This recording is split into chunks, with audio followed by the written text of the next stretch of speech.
ప్రజాస్వామ్యంలో పాలకుల మార్పు మంచిదేనా? అప్పుడే పాత పురాణాలు జనాలకు తెలుస్తాయా? తమ సొమ్ము ఎంత లూటీ అయిందో బయటకొస్తుందా? నేతల అవినీతి గుట్టు రట్టవుతుందా?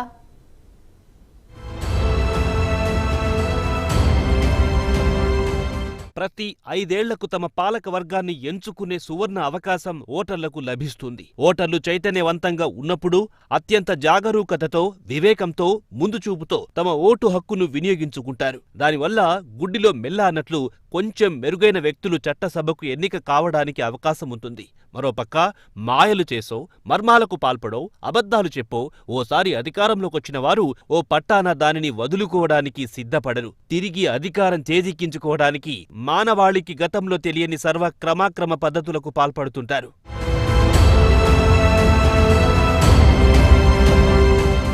ఓసారి అధికారంలోకొచ్చిన వారే రెండోసారి, మూడోసారి తిరిగి అధికారంలోకొస్తే వారి హయాంలో జరిగిన దోపిడీలు, కుంభకోణాలు, లంచాల భాగోతాలు, సర్వ అక్రమ చర్యలు వెలుగులోకి రాకుండా పోతాయి. మా పాలనలో ప్రజా ఆమోదం లభించిందని రెండోసారి గెలిచిన వారు డప్పు కొట్టుకుంటూ ఉంటారు. ఎక్కడి కుంభకోణాలు అక్కడే భూస్థాపితమైపోతాయి. మళ్లీ కొత్త బడ్జెట్, కొత్త అప్పులు, కొత్త ఇసుక, కొత్త కాంట్రాక్టులు, కొత్త కమిషన్లు, అంతా కొత్తగా ఉంటుంది.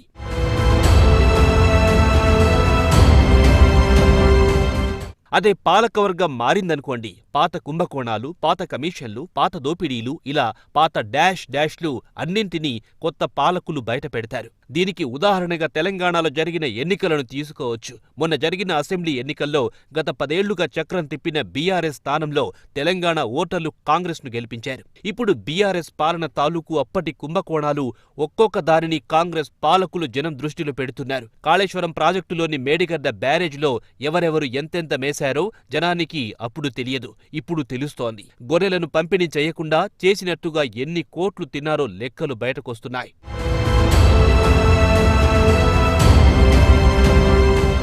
అసలు 2 లక్షల కోట్లకు పైబడిన ఖర్చుకు తెలంగాణ అసెంబ్లీ ఆమోదమే లేదని కాగ్ నివేదిక వెల్లడించింది.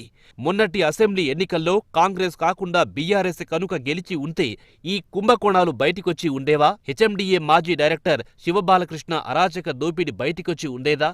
ఆయన బినామీలు, ఆయన మహారాజా పోషణ, ఇరిగేషన్ ఇంజనీరింగ్ చీఫ్ మురళీధర్ ఇప్పుడు ఇంటికి వెళ్లి ఉండేవారా?